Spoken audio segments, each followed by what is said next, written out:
And from Kinka in Poland, we go to Anna Arganashvili from Georgia. Anna, the floor is yours. It's a great honor to be here today, and I'll try to focus my presentation on three important highlights that are important for Georgia, for Armenia and Azerbaijan. Though I haven't worked in practice in Azerbaijan and Armenia, I did my best to make a desk review, and I came to the conclusions which are mutual for all these three countries. I want to start with referring Sasha Gobson from the first session, the importance of monitoring.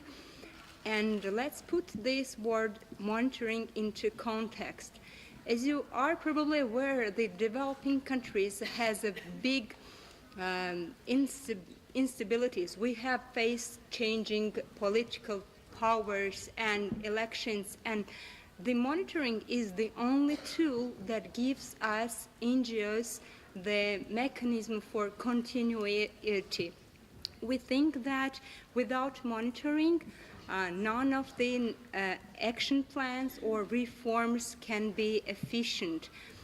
The good government is the one which takes responsibilities, but how can we show these responsibility issues without monitoring? However, as I've worked at the National Human Rights Institution for a long time, and then I moved to the NGO, I'm often thinking, is it enough to put monitoring as a concept in our agenda, or should we go in deep? Because the best experience I have ever had is empowering average citizen with the monitoring tools and not even monopolizing the monitoring function by even NGOs or national human rights bodies or equality bodies. The woman with whom I have worked the day before lives in a psychiatric institution, and she faces women human rights violations, ill treatment every day. And if she waits for me to go there and monitor her situation, it might last forever, and she will not feel part of this agenda. So my biggest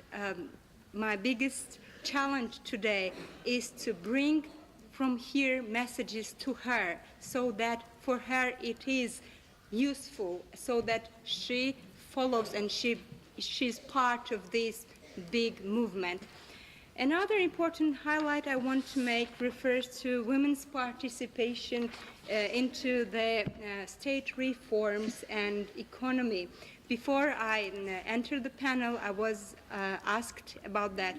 What we still face is that developing countries like Georgia has a mainstream political discourse or political processes about economic development, and then suddenly somebody remembers about international obligations, and then there is a separate meeting for women's political participation or women's economic development, empowering. That really doesn't work.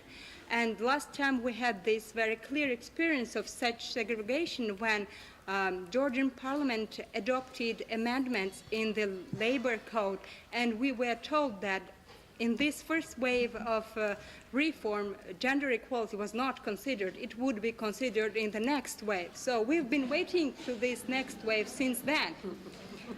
So the second very important point is not to make gender equality for the reason of international obligations only, to feel the power of gender equality within the organic processes. And the last but not the least I want to refer is participation of NGOs into the processes. The word participation has become very trendy, we should say. And when government wants to please us, it's easy to put there the word participation, but it's also a big challenge for us. What is participation at the end of the day? Is it just attendance? Is it just formal involvement? Is it expecting us to always please, or is it depending on the donors only because the government does not support, or is it sharing responsibility? If it's about sharing responsibility, we have to reconsider the concept of women NGOs participation. And we need to develop some kind of a mandatory accountability mechanisms which are related with the democratic practices, and we need to have more tools for participation. We need to have clear feedback from the government when we offer some action. Thank you very much. Thank you.